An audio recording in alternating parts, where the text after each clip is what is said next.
Picture this. You're sitting in the exam hall, the clock is totally ticking down, and you write, verification checks if data is reasonable, like a check digit. You drop your pen, move on, feeling fantastic about it.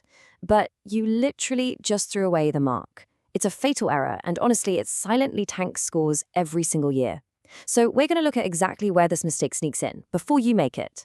We're going to transform these kind of dry syllabus topics into absolute exam mastery.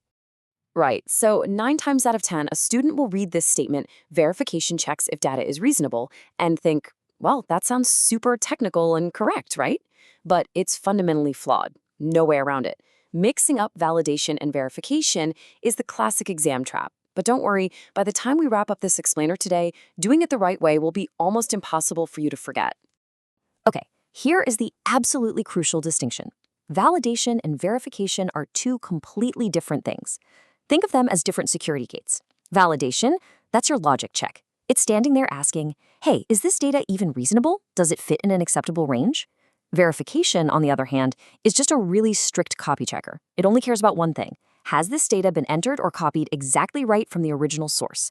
Getting this specific difference locked in is basically the foundation for how we actually spot, describe, and fix data errors on the test. So let's look at data integrity and error detection in action, specifically using a check digit. See that check digit mismatch right in the center? When one computer sends data, the receiving computer calculates its very own check digit. And if it doesn't match the one that was sent, boom. That physically confirms an error happened during transmission. It's not that the hardware is broken, it's a symptom of a transmission error.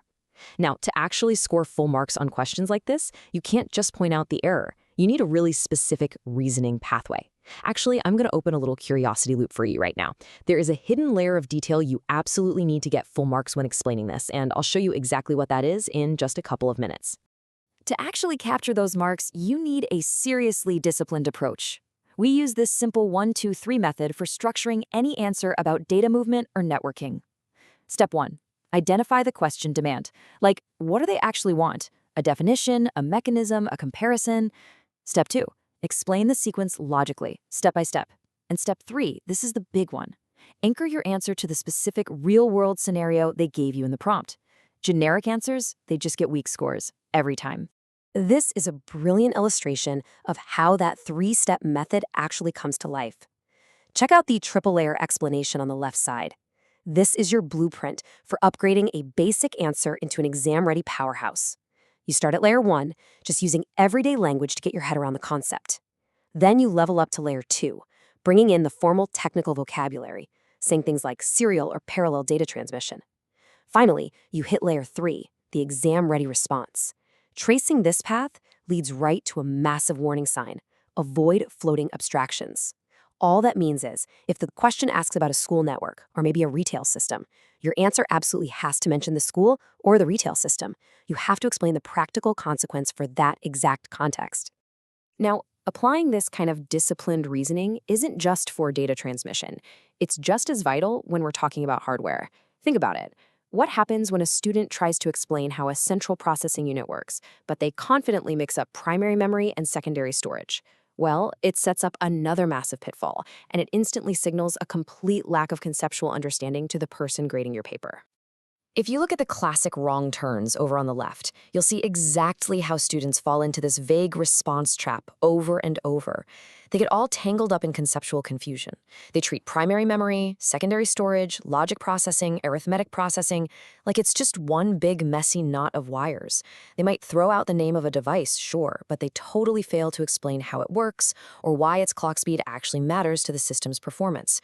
You can't just drop a few buzzwords and hope for the best. You really have to untangle the knot. So, to avoid that trap entirely, we use a foolproof solution, the 3-pass revision cycle. You can see right there in those interlocking gears. Pass 1 is all about securing your foundation, nailing the key definitions and contrasting concepts like memory versus storage. Pass 2 is where you model your explanations. You're rehearsing worked examples using technical diagrams. And then Pass 3, that's testing your adaptability. If I change the scenario from a robot to a database, can you still justify your hardware choices? Mastering these CPU core functions really comes down to defining the what, explaining the how, and justifying the why. All right, speaking of storage and transmission, let's talk efficiency, compression. It is strictly defined as the process of reducing file size. That could be lossy, where data is permanently deleted, or lossless, where the original file can be perfectly reconstructed later. The end goal is always the same: save storage space or speed up transmission time. But here's the kicker. Just knowing the everyday definition is definitely not going to be enough for the exam. When you map out compression from layer 1 all the way down to layer 3, it reveals a golden rule you have to remember: mechanism before consequence. You absolutely must explain the technical mechanism of an algorithm, how it actually finds redundancy or strips out data, before you ever state its advantage, like, oh, it makes the file smaller. Describing what it is just isn't the same as explaining how and why it works. Simply put, if you skip the mechanism, you skip the marks. Okay, let's clear up a really vital misunderstanding that happens when we shift from theory into actual programming. On one side, you've got pseudocode. This is the structured, generic logic used in the syllabus just to describe algorithms. On the other side, you've got Visual Basic, which is actual, executable Microsoft.NET code.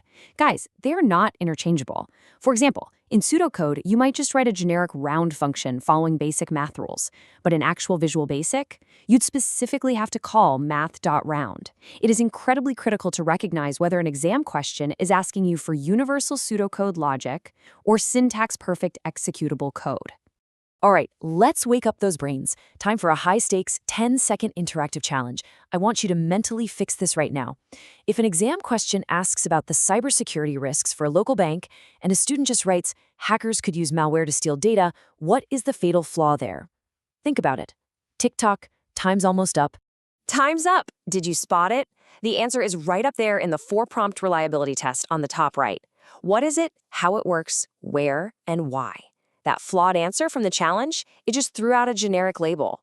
To pass this test and grab the mark, you have to go way beyond generic labels. You need to contrast similar concepts, like showing you know the difference between social engineering and malware. And closing that curiosity loop from earlier, the absolute most important thing is anchoring it to the scenario. How exactly does a malware affect the bank's specific data? This 4-prompt check, it's your ultimate safety net. Let's bring it all together and lock this in with a super quick recap of the most critical strategies we've tackled in this explainer. 1. Never ever confuse validation, your logic check, with verification, your copy check. 2. Sequence your technical processes step by step. Remember, mechanism always comes before consequence. 3. Fully differentiate primary memory from secondary storage so you don't fall into that detail gap. And 4. Always anchor your answers to the specific scenario they gave you. Generic answers are literally your worst enemy here. Honestly, if you apply these structured reasoning pathways, you won't just be blindly memorizing textbook facts. You will literally be coding the exact mark scheme right into your brain. So what logic gap are you going to fix next? Subscribe to our YouTube channel, Ace the Exams at acetheexams_IGCSE to excel in your Cambridge examinations. Let us know what topic you want us to break down next and keep mastering that syllabus.